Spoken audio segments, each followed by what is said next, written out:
नमस्कार दोस्तों, मैं हूं सुमित पांडे। दोस्तों, भारतीय संविधान की दूसरे भाग में आपका स्वागत है। अभी तक मैं आपको भाग 1 करा चुका हूं और उसमें 50 प्रश्न मैंने हल करवा दिए हैं। ये वीडियो आज काफ़ी महत्वपूर्ण होने वाला है। आपके कंप्लीट एग्जाम की कवरेज है, इसमें प्रीवियस ईयर से क्वेश्चन लिए गए हैं। और हाँ, PDF के लिए आप दिए गए टेलीग्राम चैनल को ज्वाइन कर लीजिए, लिंक डिस्क्रिप्शन में है। आइए दोस्तों देखते हैं कि अगला प्रश्न क्या है। अब यहाँ से आपका प्रस्तावना से प्रश्न शुरू हो जाते हैं कि प्रस्तावना से कौन से प्रश्न पूछे गए हैं। प्रश्न है, भारत द्वारा धर्मनिरपेक्षता स्वीकार किए जाने के कारण भारतीय नागरिक को निम्नलिखित में से कौन सा अधिकार प्राप्त है। तो भारतीय नागरिक को कौन सा अधिकार प्राप्त है जो कि धर्मनिरपेक्षता के कारण है? वो है अपनी इच्छानुसार धर्म के अनुसरण का अधिकार। ऑप्शन ए सही जवाब हो जाएगा। भारत द्वारा धर्मनिरपेक्षता स्वीकार किए जाने के कारण भारतीय नागरिक को अपनी इच्छानुसार धर्म के अनुसरण का अधिकार प्राप्त है। यानी भारत के नागरिक चाहे जिस धर्म को अपना सकते हैं। वो कौन सा अधिकार है? धर्मनिरपेक्षता। अगला प्रश्न देख लेते हैं। भारतीय संविधान की प्रस्तावना में समाजवाद शब्द निम्नलिखित में से किससे अपनी प्रेरणा प्राप्त करता है? यानी समाजवाद शब्द किस देश की क्रांति से अपनी प्रेरणा प्राप्त करता है? तो ये समाजवाद शब्द जो है वो रूस की क्रांति यानी रशियन क्रांति। ऑप्शन डी सही जवाब हो जाएगा। भारतीय संविधान की प्रस्तावना में समाजवाद शब्द रशियन क्रांति से प्रेरित है, जो कि 42वें संविधान संशोधन 1976 के द्वारा संविधान की प्रस्तावना में समाजवादी, पंथनिरपेक्ष और अखंडता शब्दों को जोड़ा गया था। तो इसका सही जवाब क्या हो जाएगा कि समाजवाद शब्द रशियन क्रांति से प्रभावित है या उसी से प्रेरणा प्राप्त करता है। अगला प्रश्न देख लेते हैं। संविधान के निर्माताओं की सोच भारत के संविधान के किस हिस्से में परिलक्षित होती है? भारत के संविधान के निर्माताओं की सोच संविधान के किस हिस्से में परिलक्षित होती है? तो वो होती है प्रस्तावना में। ऑप्शन सी सही जवाब हो जाएगा। भारतीय संविधान के निर्माताओं की सोच भारत के संविधान की प्रस्तावना में परिलक्षित होती है। प्रस्तावना की भाषा ऑस्ट्रेलिया के संविधान से लिया गया है। प्रस्तावना में पूरे संविधान का सार दिया गया है, यानी कंप्लीट समरी जो दी गई है वो संविधान के प्रस्तावना में दी गई है। और प्रस्तावना की भाषा कहाँ से ली गई है? ऑस्ट्रेलिया के संविधान से। अगला प्रश्न देख लेते हैं। संविधान का कौन सा भाग इसके निर्माताओं की भावनाओं और आदर्शों को आदर्श दर्शाता है? यानी संविधान का कौन सा भाग है जो इसके निर्माताओं और के तथा उनके आदर्शों को दर्शाता है? तो अभी मैंने थोड़ी देर पहले बताया था कि प्रस्तावना। ऑप्शन ए सही जवाब हो जाएगा। अगला प्रश्न देख लेते हैं। निम्नलिखित में से भारत के बारे में सही कथन का चयन कीजिए कि भारत एक ईश्वरीय देश है। जी गलत बात है। भारत एक धर्मनिरपेक्ष देश है। भारत एक धर्मनिरपेक्ष देश है। जी बिल्कुल, ऑप्शन बी सही जवाब हो जाएगा कि भारत एक धर्मनिरपेक्ष देश है। और सेक्युलर शब्द जोड़ा कब गया था? 42वें संविधान संशोधन 1976 में। अगला प्रश्न देख लेते हैं दोस्तों, क्या है? अगला प्रश्न देखते हैं। अगला प्रश्न है, प्रस्तावना में निहित शब्द गणराज्य का ही अर्थ निम्न में से कौन इंगित नहीं करता? गणराज्य का अर्थ क्या होता है? कि गणराज्य का अर्थ ही होता है कि लोगों का राज्य, लोगों का राज्य। इसमें दिया गया है राज्य का मुखिया निश्चित अवधि के लिए प्रत्यक्ष या परोक्ष रूप से चुना जाता है। जी बिल्कुल सही है। राजनीतिक संप्रभुता लोगों में निहित होती है, ना कि एक व्यक्ति में। जी भी, ये बात भी बिल्कुल सही है।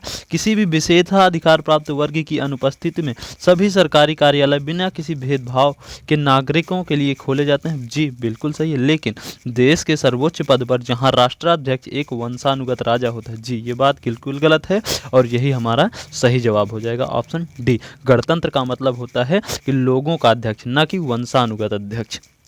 अगला प्रश्न देख लेते हैं। भारत के संविधान की प्रस्तावना में प्रयुक्त शब्द गणतंत्र किसको सूचित करता है? गणतंत्र मतलब ही होता है कि देश का प्रधान निर्वाचित प्रतिनिधि है। गणतंत्र का मतलब ही होता है कि देश का जो प्रतिनिधि होगा, देश का जो सर्वोच्च नेता होगा, वो लोगों के द्वारा चुना जाएगा। ऑप्शन सी सही जवाब हो जाएगा। अगला प्रश्न, अब यहाँ से आपका नागरिकता से प्रश्न पूछे गए हैं। नागरिकता से कौन कौन से प्रश्न पूछे गए हैं देख लेते हैं। भारतीय संविधान का भाग 2 निम्नलिखित में से किसके बारे में उल्लेख करता है? कौन सा भारत का संविधान का कौन सा भाग 2 जो है वो किसके बारे में उल्लेख करता है? वो है नागरिकता के बारे में। ऑप्शन ए सही जवाब हो जाएगा। भारतीय संविधान के भाग 2 में अनुच्छेद 5 से लेकर 11 के तहत नागरिकता संबंधी प्रावधान किए गए हैं। अगला प्रश्न देख लेते हैं कि संविधान के प्रारंभ होने के बाद किस अधिनियम नागरिकता पाने और गंवाने संबंधी प्रावधान है। तो कौन सा अधिनियम है जिससे देश की नागरिकता मिलती है और देश की नागरिकता छिन जाती है। तो वह है नागरिकता अधिनियम 1955। ऑप्शन सी सही जवाब हो जाएगा। नागरिकता अधिनियम 1955। तो आज देख लेते हैं इसकी व्याख्या क्या है। संविधान के प्रारंभ में नागरिकता से संबंधित प्रावधानों को भारत के संविधान का भाग 2 में अनुच्छेद 5 से 11 तक में दिया गया है। प्रासंगिक भारतीय कानून नागरिकता अधिनियम 1955 है, जिसे नागरिक संशोधन अधिनियम 1986, नागरिकता संशोधन अधिनियम 1952 और 2003 को 7 जनवरी में ये आया था। यानी जो भारत का वर्तमान में जो नागरिकता है वो 1955 के द्वारा। अगला प्रश्न देख लेते हैं। इनमें से कौन भारत की नागरिकता प्राप्त करने की एक शर्त नहीं है। वो कौन सा शर्त नहीं है। जन्म शर्त है। जी बिल्कुल, बाई बर्थ आप भारत के नागरिक हो सकते हैं। वंश के अनुसार भी आप नागरिक हो सकते हैं। देश का देशीकरण हो रहा है तब भी आप भारत के नागरिक हो सकते हैं। लेकिन अगर देश में आप संपत्ति का अधिग्रहण करते हैं तब आप भारत के नागरिक नहीं हो सकते। हाँ, किसी और तरीके से हो सकते हैं, लेकिन केवल यही तरीका नहीं हो सकता कि आप संपत्ति का अधिग्रहण कीजिए और भारत के नागरिक बन जाइए। अगला प्रश्न देख लेते हैं मौलिक अधिकारों से जुड़े हुए। भारत के संविधान में मौलिक अधिकारों को पारित करने का विचार किस देश के संविधान से प्रेरित था। यानी भारत में मौलिक अधिकार कहाँ से लिए गए हैं। तो मौलिक अधिकार लिया गया है अमेरिका से, जिसको मूल अधिकार भी कहा जाता है। ऑप्शन डी सही जवाब हो जाएगा। भारतीय संविधान में मौलिक अधिकारों का विचार अमेरिका के संविधान से लिया गया है। मौलिक अधिकार वे मूलभूत अधिकार होते हैं जो किसी व्यक्ति के जीवन यापन हेतु मौलिक एवं अनिवार्य होने के कारण संविधान के द्वारा नागरिकों को प्रदान किए जाते हैं। यानी संविधान आपको ऐसे अधिकार देगा कि जिससे कि आप अपना एक बेहतरीन ढंग से जीवन जी सकें। और ये भारत के संविधान के भाग 3 में अनुच्छेद 12 से 35 तक है। अगला प्रश्न देख लेते हैं। और ये अधिकार कौन से मूल अधिकार कौन कौन से हैं। समानता का अधिकार जो कि 14 से 18 तक है अनुच्छेद। स्वतंत्रता का अधिकार, शोषण के विरुद्ध अधिकार, धार्मिक स्वतंत्रता का अधिकार, संस्कृति और शिक्षा संबंधी अधिकार, संवैधानिक उपचारों का अधिकार। इसमें से एक मौलिक अधिकार और था, यानी कुल मौलिक अधिकारों की संख्या 7 थी। संपत्ति का अधिकार, लेकिन अब उसी मौलिक अधिकार को एक कानूनी अधिकार बना दिया गया है। तो वर्तमान में मूल अधिकारों की संख्या कितनी है। 6। अगला प्रश्न देख लेते हैं। भारतीय संविधान का भाग 3 किस विषय से संबंधित है। तो भाग 3 किस विषय से संबंधित है। मौलिक अधिकारों से संबंधित है, 12 से 35 तक। ऑप्शन सी सही जवाब हो जाएगा। अगला प्रश्न है भारतीय संविधान की मौलिक अधिकार की संकल्पना किस देश से प्रेरित है। मौलिक अधिकार की संकल्पना अमेरिका से प्रेरित है। आइए देख लेते हैं क्या क्या विकल्प दिए गए थे। दिया गया था अमेरिका, आयरलैंड, फ्रांस और इटली। तो ऑप्शन ए सही जवाब हो जाएगा कि मौलिक अधिकार अमेरिका से प्रेरित है। अगला प्रश्न है भारत में कारखाने में रोजगार प्राप्त करने की अनुमानित आयु कितनी है, मतलब नियमित आयु कितनी है। तो कारखाने में रोजगार प्राप्त करने के लिए कम से कम 14 वर्ष का होना चाहिए, चाहे आप बालक हो या बालिका। अगर आप 14 वर्ष से कम हैं तो कारखानों में आप काम नहीं कर सकते। ये कानून के द्वारा बनाया गया है और इसी को भारतीय संविधान के मूल अधिकार अनुच्छेद 24 में 14 वर्ष से कम आयु के बालक किसी भी कारखाने या खाने में काम करने के लिए नियोजित नहीं किया जाएगा। इसी को बालात श्रम का अधिकार भी कहते हैं कि आप 14 वर्ष से कम हैं तो किसी भी कारखाने में काम नहीं कर सकते।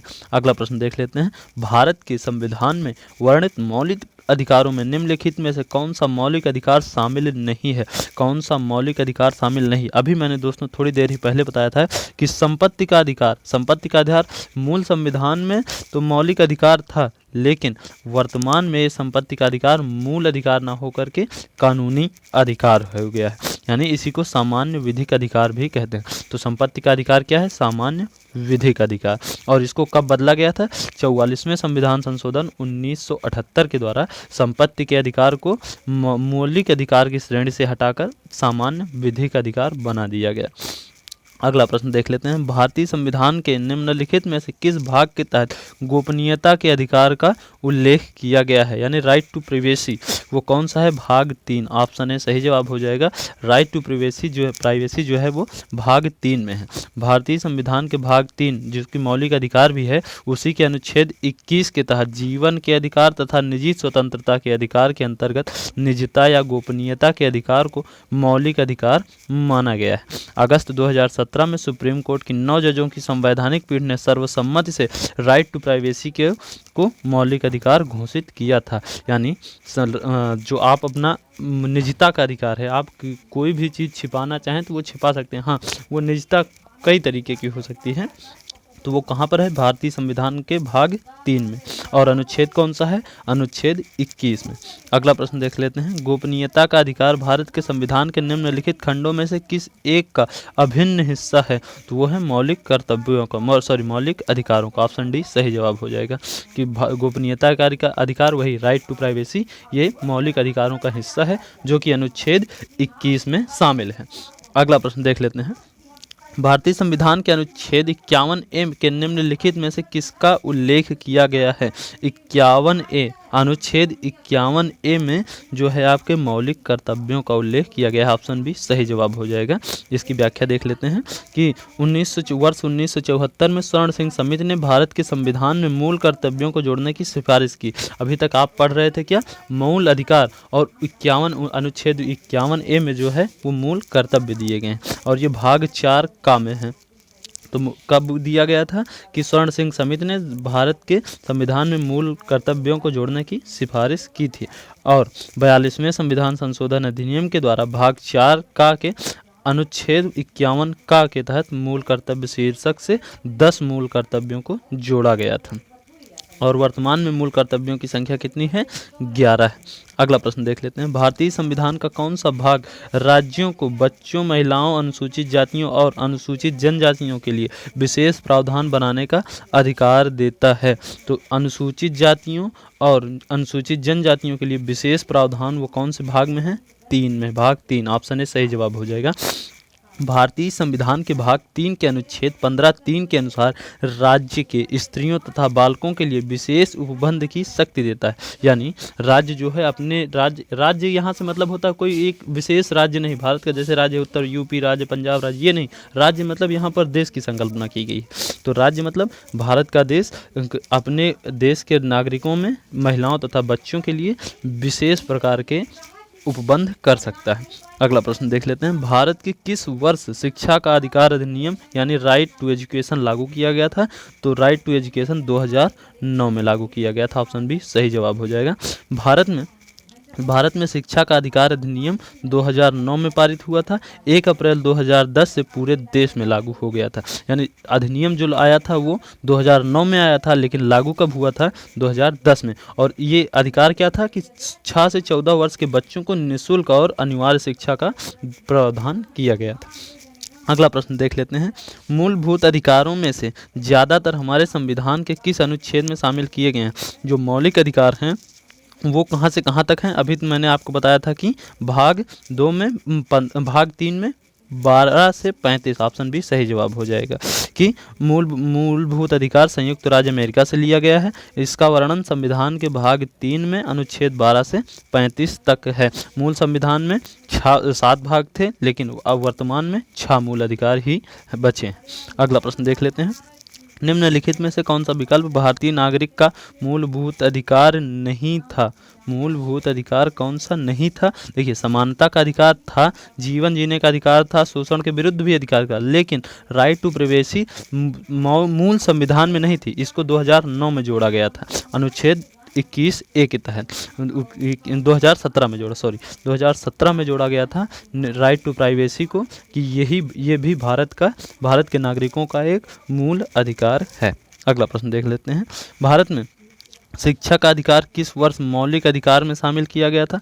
अभी मैंने थोड़ी देर पहले बताया था कि शिक्षा के अधिकार को मौलिक अधिकार में सन 2004 में। ऑप्शन बी सही जवाब हो जाएगा।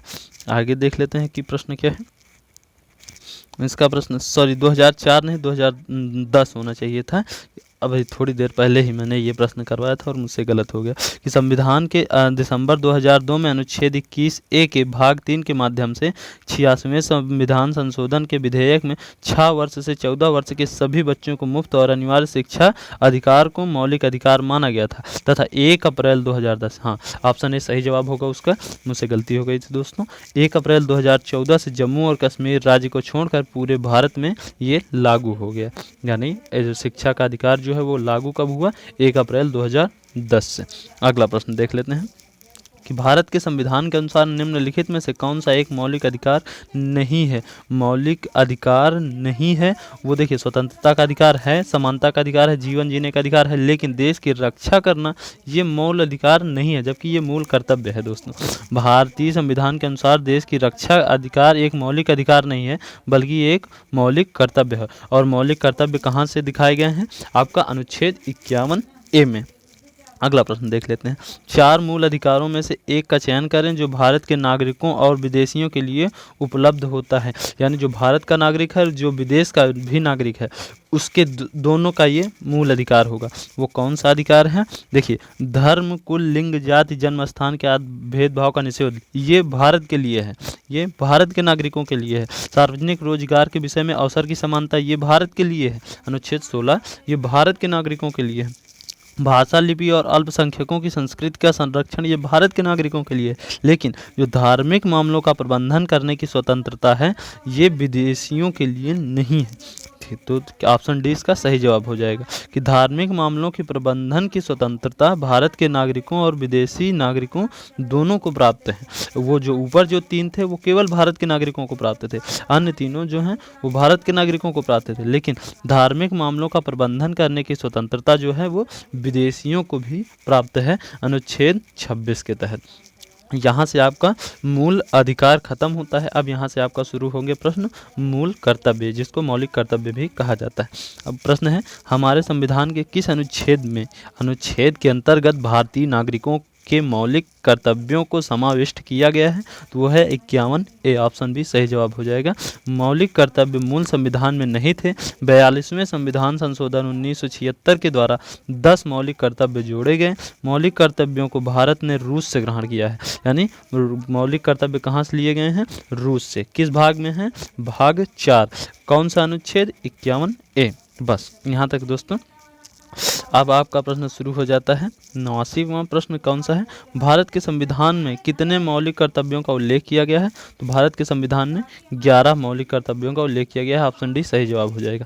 भारतीय संविधान के भाग 4 के अनुच्छेद 51 के 11 मौलिक कर्तव्यों का उल्लेख किया गया है। मूल संविधान में मौलिक कर्तव्यों का उल्लेख नहीं था, लेकिन सरदार स्वर्ण सिंह समिति की सिफारिश पर 42वें संविधान संशोधन 1976 के द्वारा संविधान के भाग 4 में अनुच्छेद 51A बनाया गया और उसमें 10 मौलिक कर्तव्य जोड़े गए। लेकिन 86वें संविधान संशोधन 2002 में 11वां मूल कर्तव्य जो था वो भी जोड़ दिया गया, और 11वां मूल कर्तव्य जो था वो 6 से 14 वर्ष की आयु के बच्चों को उनके माता पिता संरक्षण, उन्हें शिक्षा का अवसर प्रदान करेंगे। यही जो था वो आपका 11वां मूल कर्तव्य जोड़ा गया था। कब? 86वें संविधान संशोधन 2002 के द्वारा।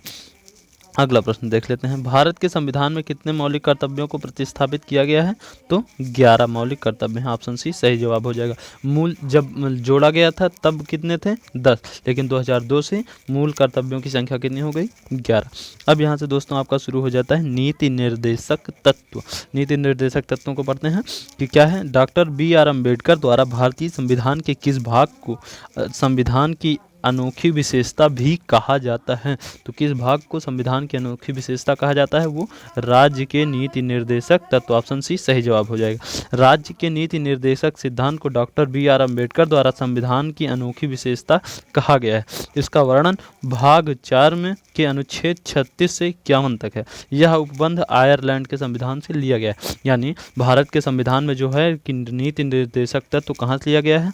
आयरलैंड से। इसी को यानी भारत के राज्य के नीति निर्देशक तत्व को डॉक्टर BR अम्बेडकर ने संविधान की आत्मा भी कहा था और इसी को अनोखी विशेषता भी बताया था। संवैधानिक उपचारों का अधिकार वो तो भी आगे पढ़ेंगे।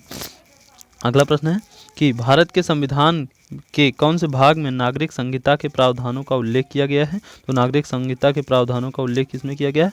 भाग 4 में, ऑप्शन बी सही जवाब हो जाएगा। देख लेते हैं इसकी व्याख्या क्या कि भारत के संविधान के भाग 4 में नीति निर्देशक सिद्धांतों के तहत अनुच्छेद 44 में कॉमन सिविल कोड यानी समान नागरिक संहिता का वर्णन किया गया है। समान नागरिक संहिता अथवा समान आचार संहिता का अर्थ एक धर्मनिरपेक्ष कानून होता है, यानी दूसरे शब्दों में अलग अलग धर्मों के लिए अलग अलग सिविल कानून न होना ही समान नागरिक संहिता की मूल भावना है। लेकिन भारत में इसे पूरी तरीके से लागू नहीं किया गया है, क्योंकि देखिए कभी आप देखेंगे कि मुस्लिम लोग जो होते हैं वो अपना रिचुअल मानते हैं, हिंदू लोग जो होते हैं वो अपना, हिंदुओं के लिए तो है ही, यानी ये जो समान नागरिक संहिता है वो हिंदुओं के लिए लागू हो गई है, लेकिन ये मुसलमान लोग इसका विरोध करते हैं, क्योंकि अगर समान नागरिक संहिता लग गई तो इनके यहाँ जो दो विवाह होता है यानी 4 विवाह होता है उसको ये लोग नहीं कर पाएंगे, और तमाम कई कारण हैं कि ये मुस्लिम लोग यानी समान नागरिक संहिता का विरोध करते हैं। अगला प्रश्न देख लेते हैं। भारतीय संविधान के निम्नलिखित में से किस भाग में कार्यपालिका को न्यायपालिका से अलग किया गया है, यानी आपका ब्यूरोक्रेसी जो होगी वो जुडिशियरी से अलग होगी, वो कौन सा है, राज्य के नीति निर्देशक तत्व में। ऑप्शन सी सही जवाब हो जाएगा। भारत के संविधान के भाग 4 के अनुच्छेद 50 में कार्यपालिका से न्यायपालिका को अलग किया गया है। अगला प्रश्न देख लेते हैं। भारतीय संविधान का चौथा अध्याय किससे संबंधित है? भारतीय संविधान का चौथा अध्याय जो है वो राज्य के नीति निर्देशक तत्वों से संबंधित है। ऑप्शन डी सही जवाब हो जाएगा। राज्य के निर्देशक तत्व नामक इस युक्ति से यह स्पष्ट होता है कि नीतियों एवं कानूनों को प्रभावी बनाते समय राज्य इन तत्वों को ध्यान में रखेगा। यानी राज्य जो है, राज्य जब बोला जाता है तो यानी देश भारत की बात की जाती है, तो राज्य यानी देश, भारत देश जो है वो किसी के लिए विशेष रूप से फ़ायदा पहुंचाने के लिए कानून नहीं बनाएगा। ऐसा कोई कानून नहीं बनाएगा कि जिसको विशेष रूप से फ़ायदा मिले। अगर वो कानून, भारत कोई कानून बनाएगा तो वो देश के सभी लोगों को उसका फ़ायदा मिलना चाहिए। यही बताया गया है राज्य के निर्देशक तत्वों में। अगला प्रश्न देख लेते हैं। राज्य की नीतियों के निर्देशित सिद्धांतों के बारे में कौन सा कथन सच नहीं है? नहीं क्या है? नीतियां बनाने और कानून अनियमित करते हुए राज्य को ध्यान में रखने वाले आदर्शों को दर्शाता है। जी बिल्कुल दर्शाता है। वे समुदाय कल्याण को बढ़ावा देते हैं, इसलिए सामाजिक और समाजवादी हैं। जी बिल्कुल ठीक है। ये उल्लंघन के लिए अदालतों द्वारा कानूनी तौर पर प्रवर्तनीय नहीं है। जी ये भी बिल्कुल ठीक है। ये अपने आप प्रवर्तनीय होते हैं, इन्हें कार्यान्वयन करने के लिए किसी भी कानून की आवश्यकता नहीं होती। जी बिल्कुल गलत है, कानून की आवश्यकता होती है। ऑप्शन डी इसका सही जवाब हो जाएगा। यानी राज्य के नीति निर्देशक सिद्धांतों के लिए कानून की विशेष आवश्यकता होती है। अगला प्रश्न देख लेते हैं कि क्या है। निम्न समान सिविल संहिता का वर्णन संविधान के किस अनुच्छेद में किया गया है, जिसको कॉमन सिविल कोड भी कहते हैं? ये निश्चित है कि ये किसी न किसी शिफ्ट में आने वाला है दोस्तों। ऑप्शन डी सही जवाब हो जाएगा, क्योंकि आजकल ये बहुत ज़्यादा चर्चा में बना हुआ है। तो आर्टिकल 44 समान नागरिक संहिता किस अनुच्छेद में है? 44 में। अगला प्रश्न देख लेते हैं दोस्तों क्या है। अगला प्रश्न है, अब यहाँ से आपका शुरू हो जाता है कि राष्ट्रपति से कौन कौन से प्रश्न आए हुए हैं राष्ट्रपति से संबंधित। तो प्रश्न है, निम्नलिखित में से किस पूर्व भारतीय राष्ट्रपति ने सबसे कम अवधि के लिए पदभार संभाला था? तो वो राष्ट्रपति थे doctor Zakir Hussain. Option A सही जवाब हो जाएगा। राष्ट्रपति देश का संवैधानिक प्रधान होता है एवं भारत का प्रथम नागरिक कहलाता है। डॉक्टर राजेंद्र प्रसाद भारत के प्रथम राष्ट्रपति थे, जबकि डॉक्टर जाकिर हुसैन भारत के तीसरे राष्ट्रपति थे और उनका कार्यकाल लगभग 2 वर्षों का था, जो सबसे कम अवधि के लिए राष्ट्रपति थे। वर्तमान में रामनाथ कोविंद भारत के 14वें राष्ट्रपति हैं और भारत के राष्ट्रपति का चुनाव निर्वाचक मंडल के द्वारा होता है। नीलम संजीवा रेड्डी निर्विरोध निर्वाचित होने वाले भारत के पहले राष्ट्रपति थे। अगला प्रश्न देख लेते हैं। निम्नलिखित में से कौन भारत की रक्षा सेवाओं से संबंधित सभी मामलों के लिए संसद के प्रति सीधे जवाबदेह हैं? तो संसद के प्रति जो सीधे जवाबदेह हैं वो हैं आपके रक्षा मंत्री। ऑप्शन ए सही जवाब हो जाएगा। भारत की रक्षा सेवाओं के संबंधित सभी मामलों के लिए संसद के प्रति सीधे जवाबदेह भारत का रक्षा मंत्री होता है। राष्ट्रपति जो होता है वो तीनों सेनाओं का अध्यक्ष होता है। राष्ट्रपति ही देश के लिए युद्ध तथा शांति की घोषणा करता है। भारतीय सशस्त्र सेनाओं की सर्वोच्च कमान राष्ट्रपति के पास ही होती है, जबकि राष्ट्र की रक्षा का दायित्व मंत्रिमंडल के पास होता है और इसका निर्वहन रक्षा मंत्रालय द्वारा किया जाता है। तो सीधे कैबिनेट के प्रति जवाबदेह कौन होते हैं? वो आपके रक्षा मंत्री होते हैं। अगला प्रश्न देख लेते हैं। इनमें से किसने राजेंद्र प्रसाद के बाद भारत के राष्ट्रपति का पदभार ग्रहण किया था? तो वो थे एस राधाकृष्णन। ऑप्शन ए सही जवाब हो जाएगा। भारत के प्रथम राष्ट्रपति डॉक्टर राजेंद्र प्रसाद हैं। इनके बाद दूसरे राष्ट्रपति का पदभार एस राधाकृष्णन ने ग्रहण किया था। और भारत के राष्ट्रपति जो थे वो राधाकृष्णन जी, वो भारत के पहले उपराष्ट्रपति भी रह चुके हैं। अगला प्रश्न देख लेते हैं। केरल के वर्तमान राज्यपाल कौन हैं? केरल के वर्तमान राज्यपाल कौन हैं? यानी ये 2019 की बात की जा रही है। वर्तमान में तो बदल चुके हैं दोस्तों, लेकिन तब जो राज्यपाल थे वो पी सदाशिवम थे। ये क्वेश्चन आपके लिए इम्पॉर्टेंट बिल्कुल नहीं है, ये आप काट दीजिएगा, ये क्वेश्चन बिल्कुल नहीं है। अगला प्रश्न देख लेते हैं। अगला प्रश्न है, भारत के राष्ट्रपति के द्वारा राज्यसभा में कितने सदस्य को नामित किया जाता है? तो राष्ट्रपति जो है अधिकतम 12 सदस्यों को नामित कर सकता है। ऑप्शन ए सही जवाब है कि संविधान के अनुच्छेद 80 में राज्यसभा के सदस्यों की अधिकतम संख्या 250 निर्धारित की गई है। वर्तमान समय में यह संख्या जो है वो 245 है, यानी अधिकतम जो हो सकते हैं वो 250 हो सकते हैं, लेकिन अभी कितना चल रहा है? 245, जिसमें 233 सदस्य राज्यों और उसके संघ राज्य प्रतिनिधियों से आते हैं तथा 12 सदस्य राष्ट्रपति द्वारा मनोनीत होते हैं। ये अक्सर ये पूछता है कि ये किस क्षेत्र से लिए जाते हैं? तो दोस्तों ये लिए जाते हैं साहित्य से, कला से, विज्ञान, समाज सेवा क्षेत्र आदि से लिए जाते हैं। और राज्यसभा के सदस्य 6 वर्षों के लिए चुने जाते हैं तथा इसके प्रत्येक सदस्य का दूसरे वर्ष 1/3 सदस्य दूसरे वर्ष सेवानिवृत्त होते रहते हैं। ये आप जानते होंगे कि ये एक अस्थायी सदन है, इसके हर 1/3 सदस्य हर दूसरे वर्ष वो सेवानिवृत्त होते रहते हैं। अगला प्रश्न देख लेते हैं कि राष्ट्रपति द्वारा लोकसभा और राज्यसभा में मनोनीत सदस्यों की कुल संख्या कितनी होती है? राष्ट्रपति द्वारा, फिर से पढ़िएगा, आप जल्दबाजी में 12 ना लगाइएगा, क्योंकि इसमें पूछा गया है कि लोकसभा और राज्यसभा दोनों में बात की जा रही है। तो 12 लोग जो होते हैं वो राज्यसभा में और 2 लोग जो होते हैं वो लोकसभा में मनोनीत किए जाते हैं। तो इस प्रकार से 12 और 2 मिलकर के 14 हो जाता है। ऑप्शन डी सही जवाब। राष्ट्रपति लोकसभा और राज्यसभा में 14 सदस्यों को मनोनीत करता है। राज्यसभा में अनुच्छेद 80A के अंतर्गत राष्ट्रपति 12 सदस्यों को मनोनीत करता है और अनुच्छेद 331 के अंतर्गत लोकसभा के 2 सदस्यों को मनोनीत करता है। और ये जो 2 सदस्य होते हैं वो एंग्लो इंडियन समुदाय से होते हैं, यानी जो अंग्रेजी और भारतीय हों। अगला प्रश्न देख लेते हैं। राष्ट्रपति शासन के अधीन किसी राज्य का बजट किसके समक्ष पेश किया जाता है? तो किसके समक्ष पेश किया जाता है? वो लोकसभा में पेश किया जाता है। ऑप्शन ए सही जवाब हो जाएगा।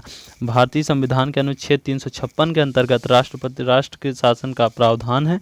इसके अनुसार राष्ट्रपति को यह ज्ञात हो कि किसी राज्य की शासन व्यवस्था संविधान के अनुसार नहीं चलाई जा रही है तो राष्ट्रपति शासन लागू कर सकता है। राष्ट्रपति शासन लागू होते ही राज्य की सरकार और विधानमंडल भंग हो जाएगा और राज्यपाल राष्ट्रपति के प्रतिनिधि के रूप में शासन चलाएगा तथा राज्य की समस्त आर्थिक और वित्तीय कार्यभार जो है संसद द्वारा किए जाएंगे। संसद यानी भारत का संसद के द्वारा किए जाएंगे। तो इस प्रकार से इसका सही जवाब क्या हो जाएगा? लोकसभा। अगला प्रश्न देख लेते हैं कि क्या है। अगला प्रश्न है कि भारत का पहला नागरिक कौन होता है?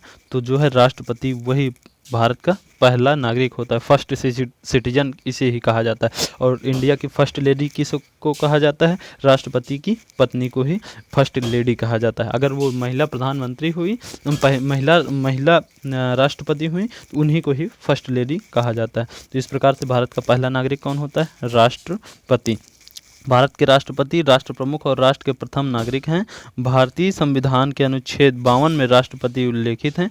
कौन से अनुच्छेद में राष्ट्रपति का उल्लेख किया गया है? 52। और 72वां अनुच्छेद राष्ट्रपति की न्यायिक शक्तियां देता है और इसके अनुसार वह दंड का उन्मूलन कर सकता है, यानी किसी के दंड को कम कर सकता है या उसको क्षमा कर दे सकता है। तमाम उसी के दिए गए हैं कि 72वां जो होता है वो न्यायिक शक्तियों को कंट्रोल कर सकता है। कौन? राष्ट्रपति। और भारत के 14वें राष्ट्रपति कौन है वर्तमान में? रामनाथ कोविंद जी। तो इस प्रकार से सही उत्तर क्या हो जाएगा? राष्ट्रपति। अगला प्रश्न देख लेते हैं कि निम्नलिखित में से किस भारतीय राष्ट्रपति का कार्यकाल सबसे लंबा रहा था? तो वो थे आपके डॉक्टर राजेंद्र प्रसाद, भारत के पहले राष्ट्रपति। ऑप्शन ए सही जवाब हो जाएगा कि निम्नलिखित में से भारत के राष्ट्रपति राजेंद्र प्रसाद जी का कार्यकाल सर्वाधिक लंबा रहा था। तो दोस्तों यहाँ तक आपके प्रश्न खत्म होते हैं। प्रश्न 105, आगे प्रश्न संख्या 106 से हम आपको अगले वीडियो में बताएंगे। अगर ये वीडियो आपको पसंद आया हो तो लाइक कीजिए, चैनल को सब्सक्राइब कीजिए। हाँ, दोस्तों में भी शेयर कीजिए। आप अगर लाइक कर देंगे तब भी चलेगा, मैं दोस्तों शेयर के लिए नहीं कहूँगा। आप लाइक कीजिए, चैनल को सब्सक्राइब कीजिए, ये चैनल आपका है, चैनल को आगे बढ़ाने में आप मेरी सहायता कीजिए। मिलते हैं आपसे अगले वीडियो में। पूरा वीडियो देखने के लिए आपका तहे दिल से शुक्रिया।